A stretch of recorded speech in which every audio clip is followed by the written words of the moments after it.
नमस्कार, मैं राजेंद्र आपके अपने एजुकेशन प्लेटफॉर्म इनेबलर एकेडमी के थ्रू एक बार फिर से आप देख पा रहे हैं, सुन पा रहे हैं।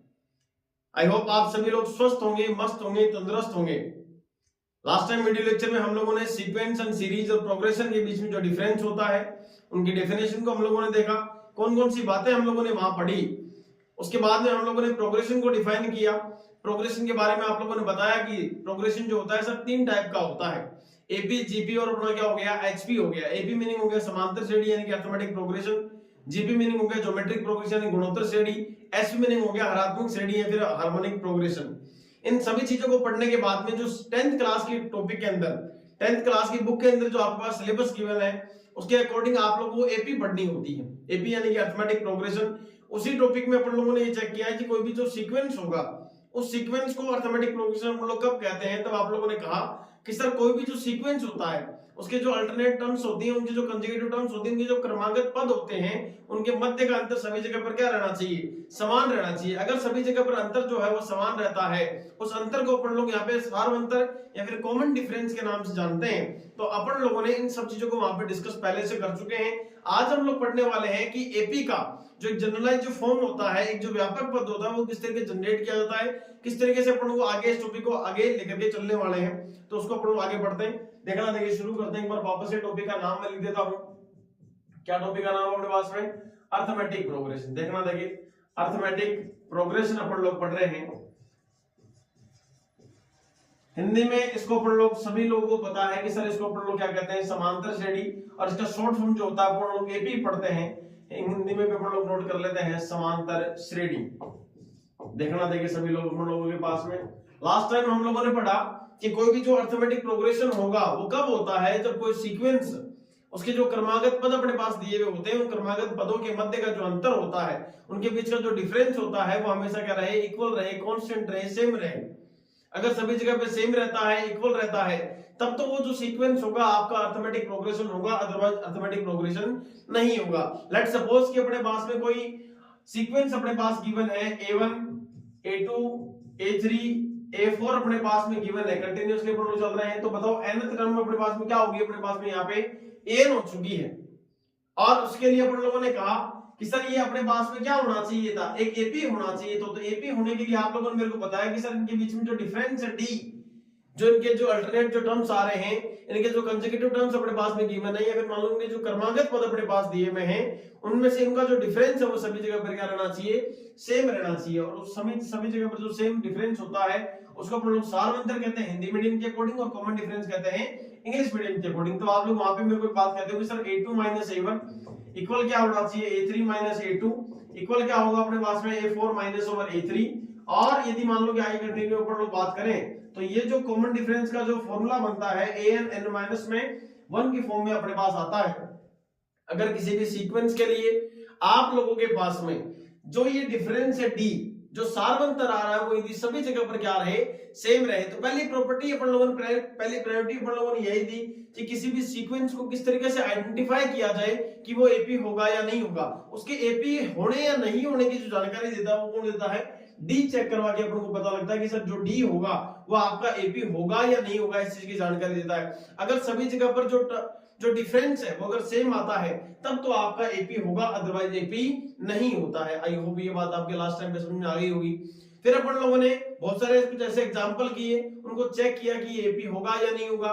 उसके बाद आप लोगों से लास्ट टाइम पर जाते जाते समय पर मैंने आप लोगों से क्वेश्चन करवाया था जिसमें मैंने कहा कि कोई भी एक सीक्वेंस है और मैंने उसमें मैंने आपको बोला था कि एक एपी अपने पास में गिवन है, क्या आप उसमें देख करके उसके फर्स्ट टर्म और उसके कॉमन डिफरेंस को बता सकते हो क्या?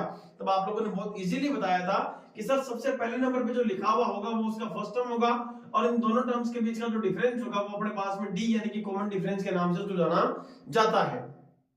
Clear that? फिर अपन लोगों के पास में एपी की जो दूसरी डेफिनेशन होती है उसके अकॉर्डिंग क्या बोला गया कि कोई भी एक कोई कांस्टेंट नंबर अपने पास में गिवन है, कोई एक निश्चित पद अपने पास है, कोई निश्चित संख्या अपने पास में है, उस निश्चित पद में उस निश्चित संख्या के अंदर किसी निश्चित संख्या को, किसी कांस्टेंट नंबर को कंटिन्यूअसली ऐड और सब्ट्रैक्ट करने पर अपने पास जो सीक्वेंस जनरेट होता है उसको अपन लोग क्या करें, यहाँ पे अरिथमेटिक प्रोग्रेशन करें। और वो कांस्टेंट नंबर ऐसा कौन सा हो रहा है जिसको अपन लोग कंटिन्यूअसली ऐड कर रहे हैं, सब्ट्रैक्ट कर रहे हैं, तो उसको कांस्टेंट नंबर को अपन लोग क्या कहते हैं, वहां पे कॉमन डिफरेंस कहते हैं। बात पहले पढ़ गई अपने पास में। तो सबसे पहला काम कि अपने पास जो a1 हो रहा है वो किसके इक्वल होता है, a के इक्वल होगा, यानी कि सेकंड नंबर टर्म अपने पास जो आएगी। अब अपन लोग जो पढ़ने जा रहे हैं वो generalised form of n AP के बारे में अपन लोग पढ़ रहे हैं। किसी भी समांतर श्रेणी का जो व्यापक पद होता है हम उसके बारे में पढ़ने जा रहे हैं। a1 equal to be a हो गया अपने पास में। a2 एक्चुअल में क्या होगा, मैंने क्या कहा आप लोगों के पास कोई भी कांस्टेंट नंबर अपने पास गिवन होगा, उस कांस्टेंट नंबर में किसी कांस्टेंट नंबर को कंटिन्यूअसली यदि ऐड किया जाए तो उसके बाद जो अपने पास सीक्वेंस जनरेट होता है उस सीक्वेंस को अपन लोग क्या कह रहे हैं, एपी कह रहे हैं साहब। आगे देखते देखिए अपने पास में कि सर a1 को तो अपन लोग नॉर्मली किससे रिप्रेजेंट करते हैं, a से रिप्रेजेंट करके बता रहे हैं। a2 जो होगा, अब आपको पता है कि सर कांस्टेंट नंबर a हो गया, इसमें अपन लोगों ने d को ऐड किया तो अपने पास क्या जनरेट हो गया, यहाँ से a2 जनरेट हो गया। यदि मैं a3 की बात करूं तो a3 क्या होगा एक्चुअल में अपने पास में, a3 होगा a2 प्लस में d, a2 प्लस में d, यानी कि चेक करो आप लोगों से क्या बोला गया, a1 जो है वो a के इक्वल है, आप लोगों से बोला गया a2 जो है अपने पास में a प्लस d के इक्वल आ रहा है। क्लियर दैट a2 जो अपना है अपन लोगों के पास में है, इस कांस्टेंट नंबर a में मैंने कॉमन डिफरेंस को ऐड किया तो a प्लस d का फॉर्म बना। a3 जो मेरे पास आया उसके अकॉर्डिंग ये है कि a2 में कितना ऐड करना है अपन को, वापस से d ऐड करके बताना है। क्लियर है भाई, अपन लोग जब डिफरेंस फाइंड आउट कर रहे हैं तो वो डिफरेंस क्या होता है अपने पास, d तो होता है। अब उसको कंटीन्यूअसली इसमें ऐड करते जा रहा हूं। आपको पता है कि सर a2 की वैल्यू एक्चुअल में क्या है अपने पास में, a प्लस d, यानी कि a प्लस d प्लस में क्या हो गया अपने पास में d, यानी कि ये जो रिजल्ट आएगा अपने पास में एग्जैक्टली वो a प्लस 2d के फॉर्म में आएगा। Clear that. फिर मैं वापस से थोड़ा सा और आगे बढ़ूं कि सर a4 क्या होगा, a4 एक्चुअल में क्या होना चाहिए इस समय पर अपने पास में कि सर a1 जब था तो a अपने पास a के इक्वल था, a2 जो है वो a प्लस d के इक्वल है, a3 जब आया तो अपने पास में क्या आ गया, a प्लस 2d के इक्वल आ गया। तो ऑब्वियस सी बात है कि बताओ a4 जब आएगा अपने पास में तो इसको कैसे लिखेंगे, a plus 3 time of d के इक्वल अपन लोग यहाँ पे नोट कर देंगे। बात पहले पढ़ी भाई, ये जो अपने पास में a1 लिखा हुआ है इसको नॉर्मली यहाँ 0d लिख सकता हूं मैं यहाँ पे, तभी कितना आएगा, यही आएगा, हाँ या ना। अब अपने पास में a4 जो लिखा हुआ है इसको a प्लस 3d की फॉर्म में अपन लोगों ने क्या कर दिया, नोट कर दिया है। आई होप ये बात आपकी समझ आ गई। अगर मान के चलो कि किसी बच्चे से मैं पूछूं कि बेटा बताओ कि a5 इक्वल टू क्या होना चाहिए, तो उसका जवाब क्या होना चाहिए था कि सर यहाँ पर जो आएगा वो एक्चुअल में a प्लस में क्या होना चाहिए, 4ad आना चाहिए। क्लियर हो गई बात दिमाग बड़े तरीके से कि अब आप लोगों ने थोड़ा सा ऑब्जर्व किया कि सर अगर यहाँ 1 हो रहा है तो इस d का कोफिशिएंट कितना है, 0 है। सर यहाँ जब 2 हो रहा है तब इसका कोफिशिएंट अपने पास में कितना है, 1 है। जब सर यहाँ 3 है तो यहाँ पे इसका कोफिशिएंट कितना है, 2 है। जब यहाँ 4 है तब इसका कोफिशिएंट कितना है, 3 हो रहा है। सॉरी अपने पास में अब 5 है तब इसका कोफिशिएंट अपने पास में कितना हो रहा है, अपने पास में 4 हो रहा है। इसका मतलब सर अगर मान के चलो यहां पर अपने पास में ऐसे कंटिन्यूअसली चलता जाएंगे है कि नहीं। अगर मैं इस nth जो टर्म अपने पास में गिवन है an को यदि मैं ऐसे डिफाइन करूं तो बताओ कैसे लिखूंगा मैं इस an को यहां से नॉर्मली, तो an कैसे किस फॉर्म में लिखा जाएगा, a प्लस में। आप लोगों को पता है कि सर जो d का कोफिशिएंट होगा वो इससे एक कम होगा तो अपने पास में क्या हो गया, n-1 मल्टीप्लाई बाय क्या हो गया, d हो गया। आई होप ये बात आपकी समझ आ गई होगी सभी लोगों को। आप लोगों के पास में इस एपी के लिए, इस सीक्वेंस के लिए आप लोगों ने पहले बताया कि सर ये एपी होगा या नहीं होगा। इस एपी होने या नहीं होने की जो जानकारी दे रहा है वो डी दे रहा है अपने पास में। पिछले वीडियो लेक्चर में बहुत डिटेल इसका सॉल्यूशन अपन लोगों ने देख रखा है, एक बार आप लोग उसको देख लें जाकर के, अच्छे समझ आ जाएगा। फिर आप लोगों को ये बोला गया जो एपी की सेकंड नंबर डेफिनेशन है उसके अकॉर्डिंग ये बताया गया कि किसी निश्चित पद में, किसी निश्चित पद को कंटिन्यूअसली यदि ऐड किया जाए तो उसके थ्रू आउट अपन लोगों के पास एक सीक्वेंस जनरेट होगी। मैं इस पे एक एग्जांपल करके आपको बताने वाला हूं, उसके बाद में अपन लोग आगे बढ़ेंगे। क्लियर दैट है कि नहीं। तो अपने पास में अपन लोगों ने कंटिन्यूअसली इसको ऐड किया तो एक nth टर्म अपन लोगों के पास निकल के आई जिसका उसकी वैल्यू जो किसके इक्वल आ रही है, a plus n-1 multiply by d के इक्वल आ रही है। और जो ये अपने पास फॉर्मेट आया है ये an इक्वल टू क्या हो गया, a plus n-1 multiply by d, ये जो फॉर्मेट लिखा हुआ है यही इसका जनरलाइज्ड फॉर्म है, यही इसका क्या दिया हुआ है, व्यापक पद दिया हुआ है। किसी भी एपी का जो व्यापक पद है, किसी भी एपी का जो जनरलाइज्ड फॉर्म है, किसी भी एपी का जो स्टैंडर्ड जो रिप्रेजेंटेशन है वो अपने पास में क्या हो गया, an equal to a plus n-1 multiply by d की फॉर्म का होता है। मैं इसी चीज को थोड़ा सा एग्जांपल के थ्रू यदि आपके सामने रखूं तो मैं ज्यादातर आप लोगों को बहुत अच्छे समझा पाऊंगा। जैसे मान के चलो इससे पहले जो क्वेश्चन किया था, पिछले वीडियो लेक्चर का क्वेश्चन मैं ऐसे उठा लेता हूं वहां लिखा हुआ था 2 4 6 8 है कि नहीं, कंटिन्यूअसली अपने पास में चल रहा था। और आप लोगों से वहां ये पूछा जाता था कि ये एपी होगा या नहीं होगा। इस एपी होने या नहीं होने की जो जानकारी देता था वो ये देता था कि सर अपने पास में ये फर्स्ट नंबर पे लिखा हुआ ये A1 होगा, ये A2 हो गया, ये A3 हो गया, ये A4 अपने पास में हो गया था। इस चीज को जब अपन लोगों ने क्लियरली इसको शो कर लिया था वहां पे, तब आप लोग मेरे को एक बात कहते हैं कि सर डी चेक करेंगे। डी क्या होता है? A2 minus A1, A3 minus कितना A2, और क्या चेक करना था? A4 minus over A3 check करना था। इन सब चीजों में जो डिफरेंस आ रहा है उसको यदि मैं चेक करने के लिए बैठा तो 4 माइनस 2, यहाँ चेक किया 6 माइनस 4, और यहाँ चेक किया 8 माइनस ओवर 6। तब आप लोग मेरे को कहते हैं कि सर सभी जगह पे जो डिफरेंस आ रहा है वो किसके इक्वल आ रहा है? इन सभी के बीच में जो डिफरेंस आ रहा था वो किसके इक्वल आ रहा था? 2 के इक्वल आ रहा है। अगर सभी के बीच में जो डिफरेंस है वो 2 के इक्वल आ रहा है, इसका मतलब जो अपने पास में जो सीक्वेंस है, ये जो सीक्वेंस अपने पास नोट किया हुआ है, ये सीक्वेंस एक्चुअल में किसका फॉर्म अपने पास में गिवन है? अरिथमेटिक प्रोग्रेशन का फॉर्म में गिवन है। इसके सेकंड नंबर का पैटर्न जब अपने पास में गिवन था उस समय पे यही क्वेश्चन था, सेम क्वेश्चन अपने पास में रिपीट किया गया और समय बताया गया कि 2 4 6 8 जो है वो एक एपी का फॉर्म है, एक एपी अपने पास में गिवन है। और इस एपी के लिए आप लोगों से पूछा गया क्वेश्चन के अकॉर्डिंग कि इसकी फर्स्ट टर्म क्या होगी। तो आपको पता है कि सर फर्स्ट टर्म रिप्रेजेंट करते किससे? A1 से, और A से भी इसको रिप्रेजेंट करते हैं। तो ऑब्वियस सी बात है जो फर्स्ट नंबर पे लिखा होगा उसको अपन लोगों ने फर्स्ट टर्म बोल दिया, 2 हो गया। और कॉमन डिफरेंस की जब बात आई तो D इक्वल टू भी क्या हो गया अपने पास में? 4 माइनस 2 इक्वल टू भी क्या हो गया?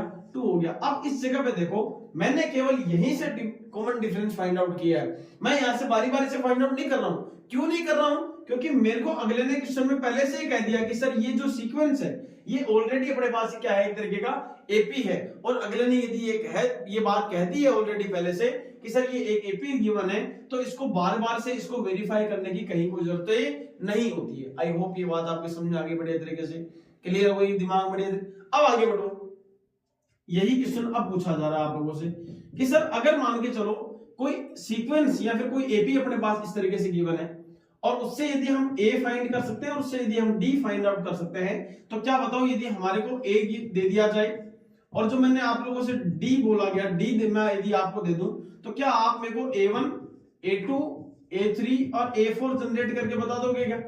भाई मैंने आप लोगों से क्या बोला कि किसी एपी का फर्स्ट टर्म आपको दे दिया जाए और उस एपी का सेकंड टर्म आपको, सॉरी सेकंड नहीं, आपको कॉमन डिफरेंस दे दिया जाए, तो क्या आप उस एपी की A1 A2 A3 A4 जो आगे आने वाले जो टर्म्स हैं उनको डिफाइन करके बता दोगे? कैसे बताएंगे सर, है कि नहीं? तो सेकंड नंबर जो डेफिनेशन है वो आप लोगों से क्या बोलेगा, जो मैंने आपके सामने ये एक्सप्लेन किया उसके अकॉर्डिंग ये बताया कि कोई एक कांस्टेंट नंबर है, इस कांस्टेंट नंबर में किसी कांस्टेंट नंबर को कंटिन्यूअसली क्या करवाया जाए? ऐड करवाएं या सब्ट्रैक्ट करवाएं, तो अपने पास जो रिजल्ट आएगा, ऐड करवाना ध्यान रखें एक बार के लिए, तो सब्ट्रैक्ट तब होगा जब अपने पास इसकी वैल्यू नेगेटिव फॉर्म में आएगी। क्लियर है? अगर अपने पास में किसी कांस्टेंट नंबर में किसी कांस्टेंट नंबर को कंटिन्यूअसली मैं इसमें ऐड कर रहा हूं, तो जो सीक्वेंस जनरेट होता है, जो पैटर्न जनरेट होगा, उस पैटर्न को अपन लोग नॉर्मली किस नाम से जानेंगे? अपने पास में अरिथमेटिक प्रोग्रेशन के नाम से जानते हैं। आई होप ये बात बहुत अच्छे से समझ आ गई होगी। मैं एक बार वापस से आपको दिमाग में क्लियर करता हूं इस चीज को कि sir A1 equal to be, तो क्या होगा? A1 इक्वल टू बी क्या होता है? A होता है सर, A की वैल्यू तो कितनी हुई अपने पास में? 2 हो चुकी है। अब मेरे को A2 जनरेट करके बताना है, तो A2 कैसे जनरेट करेंगे सर? A में कितना ऐड कर देंगे अपन लोग? यहाँ पे D ऐड कर देंगे। और आपको पता है कि सर A की वैल्यू तो अपने पास कितनी गिवन है?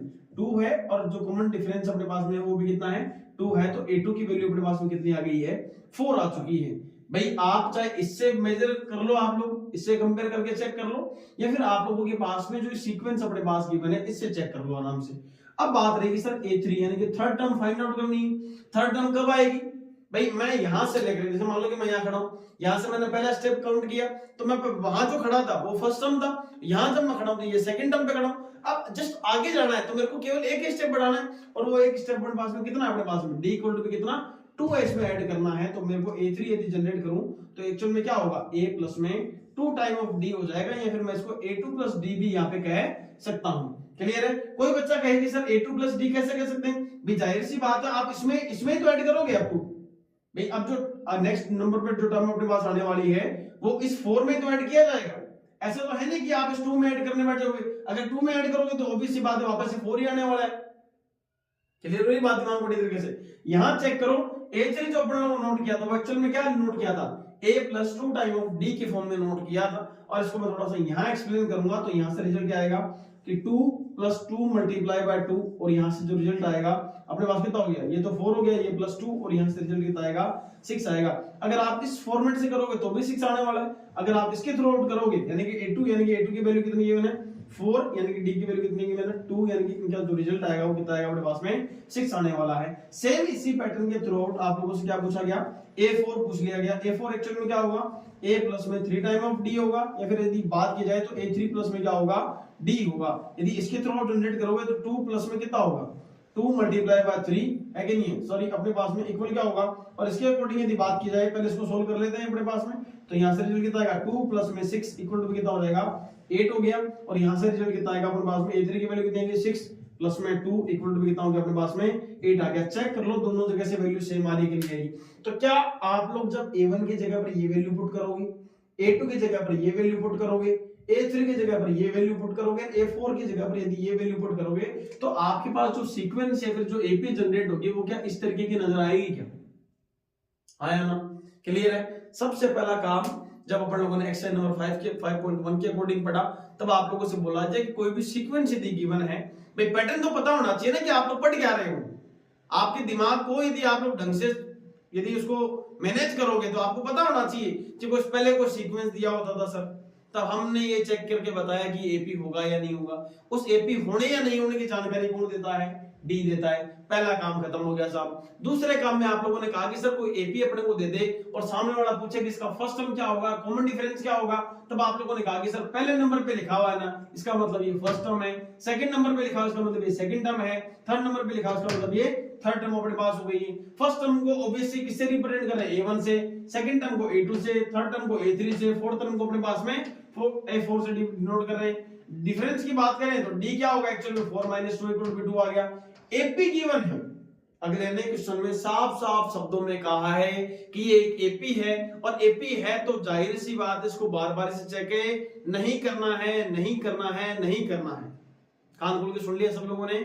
अगर सामने वाले ने ये कह दिया कि एक एपी है तो आपको बारी बारी से d = a2 - a1, a3 - a2, a4 - a4 इधर करने की जरूरत नहीं है। क्लियरली आप लोग केवल एक डिफरेंस फाइंड आउट करें और वही अपना क्या होगा, कॉमन है डिफरेंस होगा। ये हो गया थर्ड पैटर्न। फोर्थ जब पैटर्न आता है तो एपी की जो सेकंड नंबर डेफिनेशन है उसके अकॉर्डिंग बोला गया किसी कांस्टेंट नंबर यानी कि ए में किसी कांस्टेंट नंबर यानी कि डी को कंटिन्यूअसली ऐड करते जाएं तो एक सीक्वेंस जनरेट होती है a1 a2 a3 a4 last time पर अपने पास में क्या आएगा an आ रहा है, तो वो जो सीक्वेंस होता है उसी सीक्वेंस को क्या कहा जाता है, अरिथमेटिक प्रोग्रेशन कहा जाता है। इसका मैं एग्जांपल आपको देकर भी बता चुका हूं कि आप लोगों को बोला गया यहां से आप लोगों ने a और d को फाइंड किया। अगर मान के चलो कि आपके पास में a और d दे दिया जाए और अगला आप लोगों से पूछे कि a1 a2 a3 a4 generate करके बताओ, तो आपके पास फॉर्मूला गिवन है। a1 एक्चुअल में किसके इक्वल होता है, a के इक्वल होगा। a2 एक्चुअल में किसके इक्वल होता है, a प्लस d के इक्वल। a2 क्या होगा अपने पास a प्लस d के इक्वल, और a3 क्या होगा a प्लस 2d के इक्वल। a4 क्या होगा a प्लस 3d के इक्वल। a4 क्या होगा a प्लस में 3d, और a5 क्या होगा अपने पास में a प्लस में 4d के इक्वल होगा। इसका मतलब आप लोगों ने कहा कि सर फर्स्ट नंबर पे लिखा हुआ है, दैट मींस ये अपना फर्स्ट टर्म होगा यानी कि a1 से रिप्रेजेंट करेंगे। सेकंड टर्म यानी कि अपने पास सेकंड नंबर पे लिखा हुआ होगा यानी कि इसको a2 से रिप्रेजेंट करते हैं, और a2 की जो वैल्यू है वो a प्लस d के इक्वल आती है। थर्ड नंबर पे अपन लोगों ने कहा कि सर थर्ड टर्म अपन लोगों ने यदि फाइंड आउट की, तीसरा पद यदि ज्ञात करें, तब अपन लोगों के पास में क्या बोला गया, a3 को जब अपन लोग रिप्रेजेंट करेंगे तो a प्लस 2d से रिप्रेजेंट कर रहे हैं। फिर अपन लोगों ने कहा कि सर a4 को रिप्रेजेंट करें तो a प्लस 3d से रिप्रेजेंट कर दिया।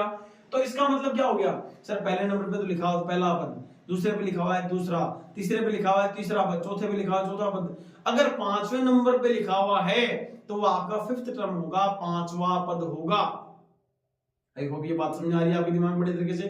तो इसी तरीके से इस ऑब्जर्वेशन को नोट करके आप लोगों ने कहा कि सर अगर हमें इसकी nth टर्म यदि डिनोट करनी हो तो उस nth टर्म को हम लोग कैसे डिनोट कर सकते हैं, an इक्वल टू भी क्या होगा a plus n minus 1 multiply by d, और जो आपके an इक्वल टू भी a plus n minus 1 multiply by d जो है वो nth term of n AP कहलाता है।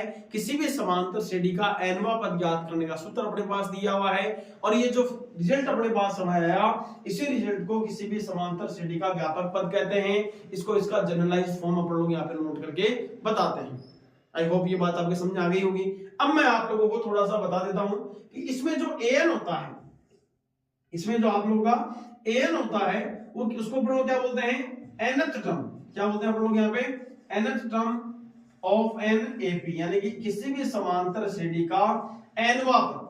क्या बोलते हैं इसको अपन लोग यहाँ पे, nवा पद लिखा होता है। ए क्या हो गया अपने पास में, इसको अपन लोग प्रथम पद बोल रहे हैं, यानी फिर इसको इंग्लिश में क्या बोलते हैं, फर्स्ट टर्म अपन लोग कहते हैं। क्या बोलते हैं इसको अपन लोग यहाँ पे, इसको फर्स्ट टर्म यहाँ पे कहते हैं।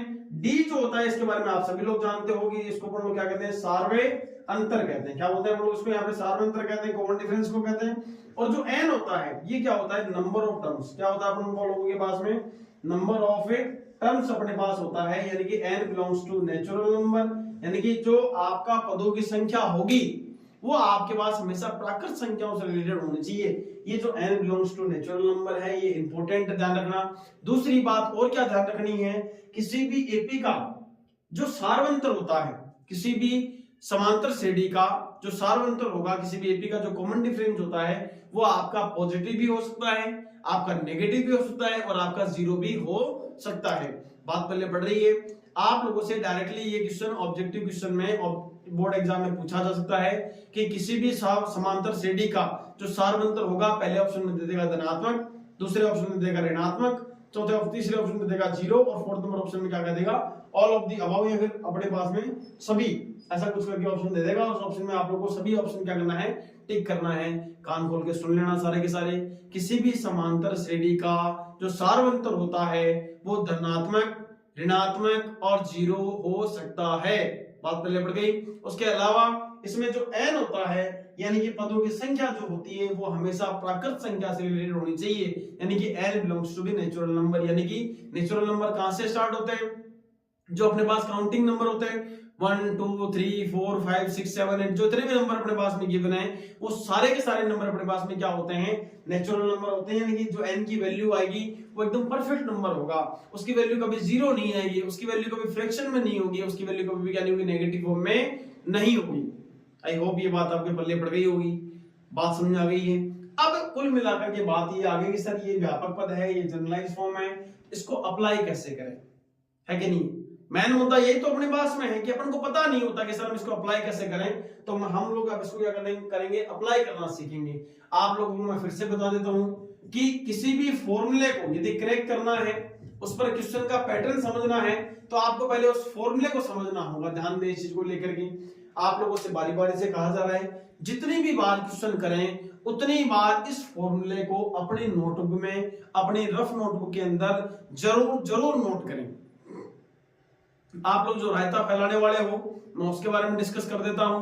आप यहाँ तो AN नहीं लिखोगे, जब कभी भी आपके स्कूल के अंदर जो आपके टेस्ट पेपर लिए जाते होंगे, जब आपकी हाफ ईयरली एग्जाम आने वाली है उसमें यदि आप ये गलती कर सकते हो, आप लोग जब बोर्ड एग्जाम बैठोगे तो उस समय पे गलती कर सकते हो। उस गलती को सुधारने का एकमात्र तरीका है प्रैक्टिस होनी चाहिए आप लोगों के पास। तब मैं कह रहा हूं कि इस फॉर्मूले को जितनी भी बार एपी की क्वेश्चन करो, nth टर्म फाइंड आउट करने वाले, तब तक आप लोगों को इस फॉर्मूले को यहाँ पे जनरेट करके बताना होता है। अब मैं आपको जो बातें बताने जा रहा हूं उसको थोड़ा ढंग से ध्यान से सुने, है कि नहीं। मैं क्या कह रहा हूं, आपके पास ये है an, यानी कि nth term of n AP, यानी कि जिस भी टर्म के बारे में आपको से पूछा गया है, मान लो कि मैंने 5वां पद पूछा, 6वां पद पूछा है, 1000वां पद पूछा है, तो वो क्या होगा, A1000, A100, ये फिर मान लो जो भी लिखा हुआ होगा वो यहाँ लिखा हुआ होगा। ये nवां पद अपने पास में गिवन है। ये जो है अपना प्रथम पद दिया हुआ है, ये आपके पास पदों की संख्या है, और ये अपने पास में क्या है, कॉमन डिफरेंस, सार्व अंतर के नाम से इसको जाना जाता है। आई होप इतनी बात पहले पड़ गई। अब मैं आप लोगों से बता दूं कि जो ये चार टर्म अपने पास में दी हुई, इस फॉर्मूले के अंदर चार ही लोग ऐसे हैं, एक तो an है, एक a है, एक n है और एक अपने पास में क्या है, d है। इन चारों में से सामने वाला क्वेश्चन के अंदर तीन चीजें ऑलरेडी दे के रखेगा आप लोगों को, और आप लोगों से क्या पूछा जाएगा कि फोर्थ टर्म फाइंड आउट करके बतानी है जो आप लोगों से अननोन है। जैसे आपके पास एक्सरसाइज नंबर 5.2 पर यदि अपन लोग डिस्कस करें तो एक्सरसाइज नंबर 5.3 के 2 के अंदर आपके पास जो फर्स्ट नंबर क्वेश्चन है उसमें एक टेबल बनी हुई है। यदि आप उस टेबल को ढंग से ऑब्जर्व करते हो तो अपन लोगों के पास में जो फर्स्ट नंबर क्वेश्चन है उस फर्स्ट नंबर क्वेश्चन में एक टेबल बनी हुई है। उस टेबल के अंदर जो कुछ क्वेश्चंस अपने पास में लिखे हुए हैं, यहाँ देखो ए लिखा हुआ होगा, सेकंड नंबर पे अपने पास में यहाँ क्या लिखा हुआ है, डी है, यहाँ अपने पास में एन है और यहाँ अपने पास में क्या है, अपने पास में यहाँ पे ए एन है। देखना, देखिए थोड़ा सा टाइम तो लगेगा इसके अंदर, लेकिन मैं ये नहीं कह रहा कि सारे 5.2 के क्वेश्चन यहीं पे कंप्लीट हो जाएंगे, लेकिन एक बार थोड़ा सा कोई आइडिया अपने को जरूर ले लेना चाहिए। मैं इसके सारे क्वेश्चन नहीं करवा रहा हूँ आप लोगों को, लेकिन एक आइडिया दे रहा हूँ कि आप लोग क्वेश्चन को कैसे क्रैक कर सकते हो। क्लियर है? आगे बढ़ते हैं। आप देखिए सबसे पहले क्वेश्चन के अकॉर्डिंग लिखा गया 7 3 8 और 7 है, 3 है, यहाँ 8 है और ये जगह मिसिंग है, यानी कि ये जो वैकेंट जगह है उसकी वैल्यू फाइंड आउट करनी है। सेकंड नंबर क्वेश्चन में अपने पास में गिवन है माइनस का 18, यहाँ माइनस 18 गिवन है, ये जगह वैकेंट अपने पास में है। यहाँ अपने पास में कितना गिवन है? 10 गिवन है, और अपने पास नेक्स्ट जो वैल्यू गिवन है अपने पास में कितना है? 0 गिवन है। इसको अपन लोगों ने यहाँ नोट कर दिया। फिर थोड़ा सा आगे बढ़े तो ये जगह वैकेंट रख दी गई है। फिर अगला कह रहा है माइनस का 3 अपने पास में गिवन है, और अपने पास 18 है, और अपने पास में कितना है? माइनस का 5 गिवन है। ये सब वैल्यूज अपने पास में गिवन है, -3 -18 और माइनस का 5 अपने पास में, ये सारी की सारी वैल्यू अपने पास में ऑलरेडी गिवन है। क्लियर है? अब मैं क्या करता हूं, एक बार के लिए छोटे नीचे वाले इस बॉक्स जो है इसको मैं मिटा देता हूं यहां से। अब इसको मिटाने के बाद देखिएगा, देखिए क्या रिजल्ट आएंगे। सबसे पहला काम, मैं आपको ये फॉर्मूला अप्लाई करना बता रहा हूं कि किस तरीके से अप्लाई किया जाता है। फिर उसके बाद अपन लोग ब्रीफली सारे के सारे क्वेश्चन पर डिस्कशन शुरू करेंगे। अब देखो इस टेबल के अकॉर्डिंग आपके पास में a गिवन है, क्या a की वैल्यू गिवन है? क्या आपके पास d की वैल्यू गिवन है? क्या आपके पास n गिवन है? और क्या आपके पास में an गिवन है? क्या आप कहोगे सर an वाली जो जगह है वो तो वेकेंट है, यानी an के अंदर जो बॉक्स रखा हुआ है वो बॉक्स तो क्या है? खाली है। इसका मतलब क्या हो गया कि अपन लोगों को वैल्यू किसकी फाइंड करनी होगी? अपने पास में an की वैल्यू फाइंड आउट करनी होगी। अब जब an की वैल्यू फाइंड आउट करने के लिए जाएंगे तो आपको पता होना चाहिए कि हम जानते हैं, क्या जानते हैं अपन लोग सारे के सारे? क्या जानते हो भाई आप लोग सारे के सारे? हम जानते हैं कि किसी भी समांतर श्रेणी का जो nवां पद होता है, we know that the nth term of an AP equal क्या होगा? an इक्वल क्या होगा? a plus n minus 1 multiplied by d। जो जो वैल्यू अपने पास में गिवन है वो वैल्यूज मैं इसमें पुट करता हूं, और पुट करने के बाद जो है आंसर निकालता हूं। देखिए सबसे पहला काम, n की वैल्यू कितनी गिवन है? n कितना अपने पास में? 8 है। तो ये जो n है, ये n जो है इसके मल्टीप्लाई में नहीं है। ओ बोले आदमी, देखना n जो है इसके मल्टीप्लाई में नहीं है, ये जो n लिखा हुआ है इसके पैरों में लिखा हुआ है, ध्यान रखो इस चीज को। तो यहाँ कितना लिखना है? n की जगह पर n नोट करो, a 8 हो गया। कुछ बच्चे क्या करते हैं कि यहाँ n का a नहीं चलते रहते थे बार बार में। अरे भाई आपके पास n की वैल्यू गिवन तो n की वैल्यू पुट करो ना। यहाँ क्या हो गया? a की वैल्यू कितनी गिवन है? 7 हो गया, प्लस में n कितना हो गया? 8 - 1 मल्टीप्लाई बाय रिजल्ट कितना आ गया? 3 आ गया। फिर d की वैल्यू 3 तो 3 नोट कर दिया। अब a 8 कितना हो गया अपने पास में? a 8 इक्वल टू हो गया 7, प्लस में क्या हो गया? 8 - 1 यानी कि 7 मल्टीप्लाई बाय 3, 7 मल्टीप्लाई बाय 3 कितना होगा? 21, प्लस में कितना?